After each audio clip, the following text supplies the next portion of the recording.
Vamos abrir a palavra de Deus em Gênesis, capítulo 6. Capítulo 6, primeiro livro da Bíblia.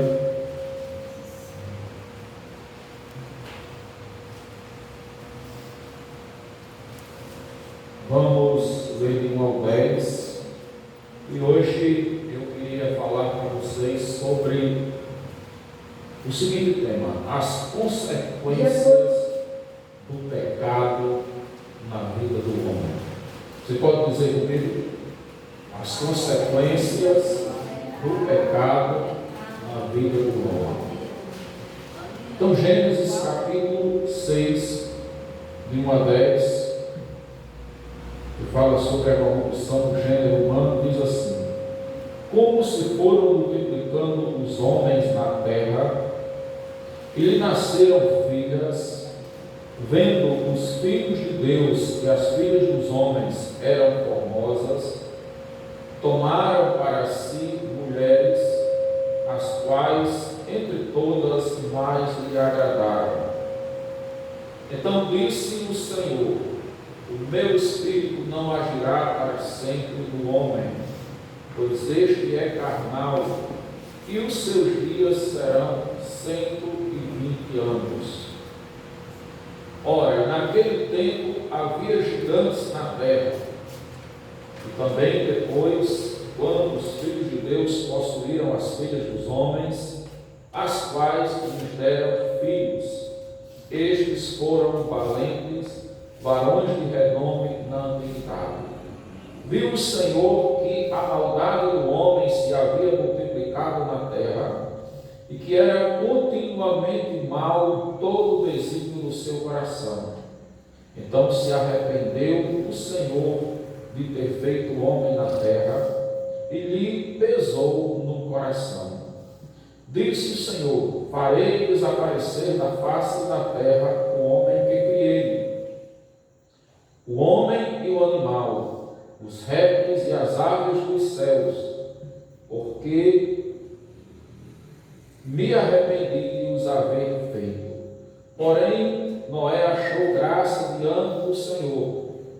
Eis a história de Noé. Noé era homem justo e íntegro entre os seus contemporâneos. Noé andava com Deus. Gerou 3 filhos, Sem, Cã e Jafé.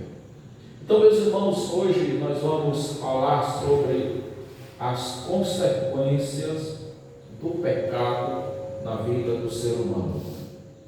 3 delas nós podemos encontrar nesse texto.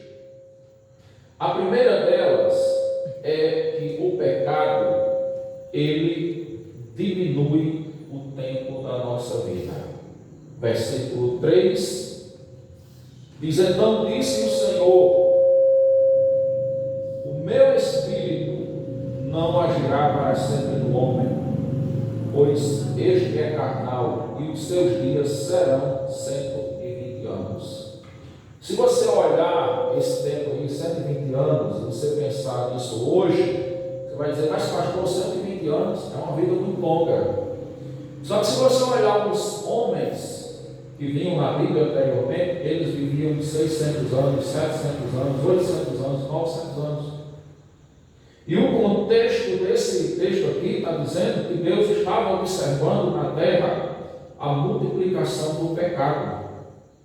E aí Deus estava olhando que os homens estavam com o seu coração cheio de maldade. Os homens estavam se esquecendo de Deus. E porque os homens estavam se esquecendo de Deus e vivendo uma vida carnal, uma vida do pecado, Deus então diminuiu os seus dias de vida. O Salmo 91 foi lido pela irmã Ana, lá no penúltimo versículo, no último versículo, ele vai mostrar o contrário disso. Por quê? Porque ele vai falar daquele que anda com Deus. No versículo 14 que ela leu, ela fala da vida daquele que se apegou a Deus com amor, que é o contraponto desse homem aqui, carnal. O homem carnal, a mulher carnal, pensa no pecado. vive no pecado, se entrega ao pecado. E o pecado tem como consequência a diminuição dos dias de vida, porque o pecado nos destrói. Mas quando nós nos apegamos a Deus, andamos com Deus, vivemos com Deus, a Bíblia diz lá no Salmo 91, porque a mim se apegou com amor, eu o livrarei, saciá-lo-ei, pô-lo-ei a salvo, e lhe darei longevidade de vida, ou longa vida lá no versículo, né? Ou prolongarei o seu tempo de vida, que na versão dela tem uma outra expressãozinha, mas você entende claramente que está falando de quê? De que a vida em comunhão com Deus, ela prolonga os nossos dias. Isso, meus irmãos, é um alerta da palavra de Deus para nós, porque nós, como crentes em Jesus, não podemos viver uma vida de prática no pecado. Isso é um alerta também para aqueles que ainda não receberam Cristo como Senhor e Salvador das suas vidas e que estão vivendo o dia a dia da sua vida no pecado. A Bíblia diz que há caminhos que ao homem parecem ser bons, mas o seu fim é a morte. Então, o caminho do pecado é um caminho que o homem pode até viver os prazeres do mundo, mas esses prazeres são amargos, eles são enganosos. Eles podem até parecerem doces, mas o futuro que ele prepara, as consequências espirituais que eles trazem, são amargas, porque são caminhos de morte. E aqui Deus então estava reduzindo o tempo de vida. Quando nós vamos chegar lá na frente, lá nos Salmos, já está um tempo de vida menor do que esse. E os dias que nós estamos vivendo hoje, nós percebemos que as pessoas estão cada vez morrendo mais cedo, porque o pecado, ele gera a morte. A segunda consequência do pecado na vida do homem é que o pecado, ele gera a decepção do Criador com a sua criatura.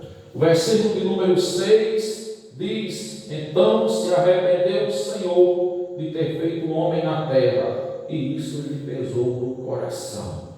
O pecado entristece a Deus. Todas as vezes que nós pecamos, nós envergonhamos Deus. Todas as vezes que nós erramos no alvo, que nós desobedecemos, que nós caímos no pecado, nós geramos uma tristeza profunda do coração de Deus. Nós fazemos com que Deus fique decepcionado conosco. E aí quem vive decepções nessa vida sabe o que é ruim, você experimentar a tristeza da decepção de alguém que você confia, que você nutre esperança, de alguém que você cuida, que você zela, que você ama. Tudo isso Deus tem feito por nós. Deus cuida de nós, Deus zela por nós, Deus nos ama e Deus está todos os dias nessa esperança, esperando que nós sejamos melhores, dando-nos a oportunidade de podermos ser cada vez melhores, mas todas as vezes que nós pecamos, nós causamos uma tristeza profunda no coração de Deus. E aí Deus naqueles dias estava olhando o pecado se multiplicar na vida daquelas pessoas. E o versículo 6 diz que Deus se arrependeu de ter feito o homem e isso lhe pesou no coração. Isso trouxe uma mágoa profunda, uma tristeza profunda no coração de Deus. Eu fico hoje perguntando como é que Deus está vendo a humanidade de hoje.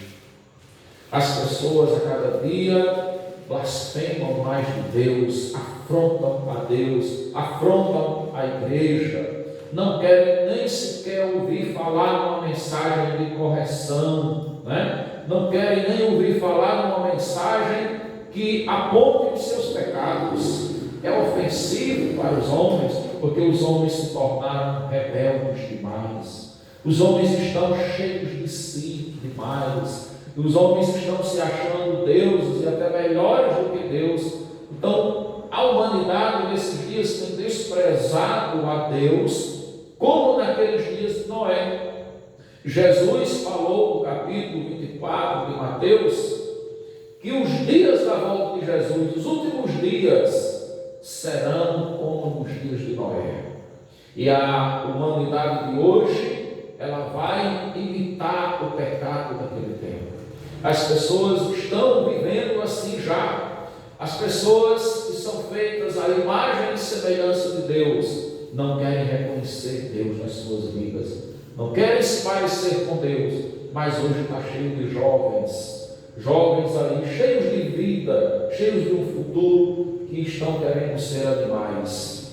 Há jovens que querem ser gatos, há jovens que querem ser ovelhas, há jovens que querem ser cavalos, bois. É cheio de vídeo na internet aí desses novos gêneros, dessas pessoas que têm essas ideias de serem animais, e elas gravam vídeos, e até a imprensa vai lá e filma. Antigamente isso era tratado como loucura, como psicopatia. Hoje não, hoje isso é tratado como uma coisa bonita, né? Hoje isso é tratado como evolução da espécie humana, né? Isso é tratado como algo que as pessoas têm a liberdade de escolherem o que elas são. Meus irmãos, a Bíblia fala de um homem que não quis ser animal, mas que viveu como animal no campo, que foi Nabucodonosor, né? Por um castigo de Deus, ele foi viver lá no campo, cresceram pelos das unhas como animal, e ele pastava, e aquele homem viveu ali como um castigo de Deus, porque ele não reconhecia Deus, e ele estava ali determinado a viver até o dia que ele reconhecesse a Deus. E teve um dia que ele olhou para o céu e ele se viu como um animal, e ele reconheceu um Deus grande no céu, e naquele dia ele se arrependeu. E quando ele reconheceu Deus, a Bíblia diz que Deus então cumpriu, porque era até o castigo até que ele reconhecesse Deus, e Deus então o resgatou e trouxe ele de volta para o seu trono, porque ele reconheceu a Deus. Então, quando nós vemos hoje pessoas feitas à imagem e semelhança de Deus, comparando-se com animais, né? Destruindo as suas vidas com outros tipos de coisas,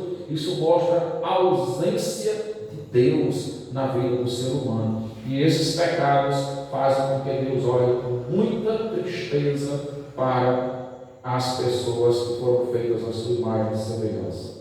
E o terceiro e último motivo que nós temos aqui hoje para falar sobre as consequências do pecado na vida do ser humano é que o pecado, ele leva à destruição, né? Versículo 7, disse o Senhor: farei desaparecer da face da terra o homem que criei, o homem e o animal, os répteis e as aves dos céus, porque me arrependo de os haver feito. Então, o pecado, ele gera, ele provoca a ira de Deus sobre o homem, a ira da destruição. Nós sabemos que a Bíblia diz, né, que Deus enviou Jesus para salvar o homem. Deus, na sua misericórdia, vendo que o pecado destrói, ele enviou Jesus para perdoar o nosso pecado, para nos dar a salvação. Mas a Bíblia diz que aquele que não crê em Jesus, a ira de Deus sobre ele permanece. Então, o pecado, ele provoca a ira de Deus que causa a destruição. E aqui ele não está falando de uma destruição somente do corpo, mas uma destruição da alma. O pecado afasta a nossa alma de Deus. Mas quando nós nos convertemos e recebemos Cristo como Senhor e Salvador das nossas vidas, nós temos a nossa alma resgatada diante de Deus. A gente sabe que vivendo aqui, mesmo que passaremos pela morte, se viermos a passar pela morte, mas nós temos a promessa da ressurreição, nós temos a vitória, teremos a vitória completa sobre o pecado, que é a comunhão com Deus e a vida eterna, onde aqueles que morreram em Cristo ressuscitarão e verão o Senhor face a face, estarão para sempre com Ele, juntamente com aqueles que estiverem vivos. Então hoje, meus irmãos, eu queria deixar essa palavra para vocês, e para concluir, eu queria usar o exemplo de Noé. Porque muitas vezes as pessoas hoje justificam que nós vivemos num mundo de pecado porque o mundo é assim mesmo.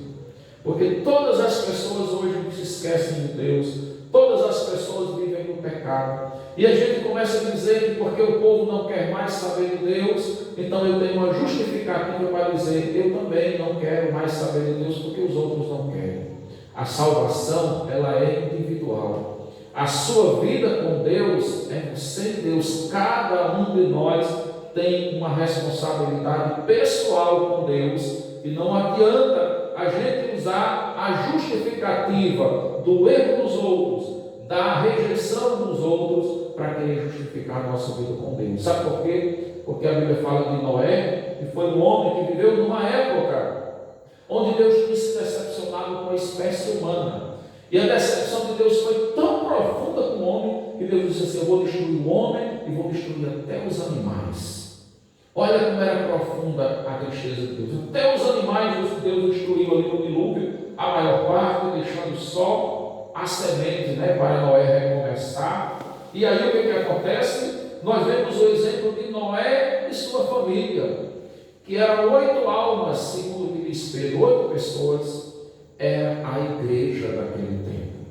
Noé e sua família souberam viver como igreja incontaminada, Eram seres humanos, tinham seus pecados, porque todo ser humano tem, mas a Bíblia diz que Noé era íntegro aos olhos de Deus. Então Noé vivia um nível de santidade, vivia separado daquele povo, separado dos pecados daquele povo, ao ponto de Noé agradar a Deus. Versículo de número 8 diz assim: porém Noé achou graça diante de Deus. Olha só, enquanto que Deus tinha o sentimento da ira para destruir a Bíblia, por causa do comportamento pecaminoso daquela geração, a Bíblia diz: porém Noé achou graça diante de Deus.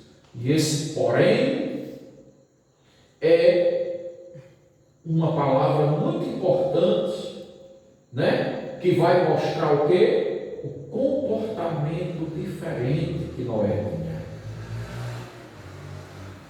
É uma conjunção coordenativa adversativa. Ela mostra a posição contrária. Então, quanto que os homens eram pecadores que decepcionavam Deus, Noé e sua família viviam de uma forma que acharam graça diante de Deus, atraíram a graça de Deus. Como nós estamos vivendo, irmãos, nós e as nossas famílias? Será que o comportamento que estamos tendo atrai a ira de Deus sobre nós? Ou nós somos pessoas que vivemos numa geração pecaminosa, porém somos pessoas que atraem a graça de Deus? É possível vivermos a graça de Deus mesmo vivendo numa geração como nos dias de Noé. E aí a Bíblia diz que Noé achou graça diante de Deus, versículo 9: eis a história de Noé. Noé era um homem justo e íntegro entre os seus contemporâneos. Está vendo? Noé andava com Deus. E aí, meus irmãos, que palavra forte é essa, Quando eu vejo uma palavra dessa, a Bíblia diz assim: Noé era justo e íntegro entre os seus contemporâneos. Sabe por quê? A Bíblia vai falar os contemporâneos, porque muitas vezes nós justificamos o nosso pecado por causa do meio, Aqueles que estão em minha volta, aqueles que caminham ao meu lado, aqueles com quem eu convivo, vivem no pecado. Então a gente quer fazer parte do grupinho também. A gente acha que a gente tem que seguir o mesmo caminho. Mas aquele que anda com Deus, ele sabe que não deve andar no caminho dos pecadores. E Noé é um homem que andava com Deus, muito parecido com Jó, homem íntegro e reto. Era um homem justo entre os seus contemporâneos. Essa é a vocação cristã, irmãos, para todos nós, crentes em Jesus, em todos os tempos, em todas as épocas. Não importa o que a nossa sociedade contemporânea prefere fazer hoje, porque nós somos avisados que eles vão mesmo se afastar cada vez mais de Deus. Mas aí é onde está o alerta, porque a palavra está se cumprindo, e a Bíblia diz que quando eles estiverem andando como os homens dos dias de Noé, Jesus breve virá. Então a gente deve se alegrar e viver com o Senhor, andar com Deus, porque as consequências do pecado na vida do crente, elas são essas consequências que diminuem a nossa vida, que provocam a decepção de Deus contra nós e provocam a nossa destruição. E a Bíblia diz que Deus não nos chamou para a destruição, mas Deus nos chamou para a vida eterna em Cristo Jesus. Que o Senhor, nesta noite, nos abençoe com essa palavra, em nome de Jesus. Amém.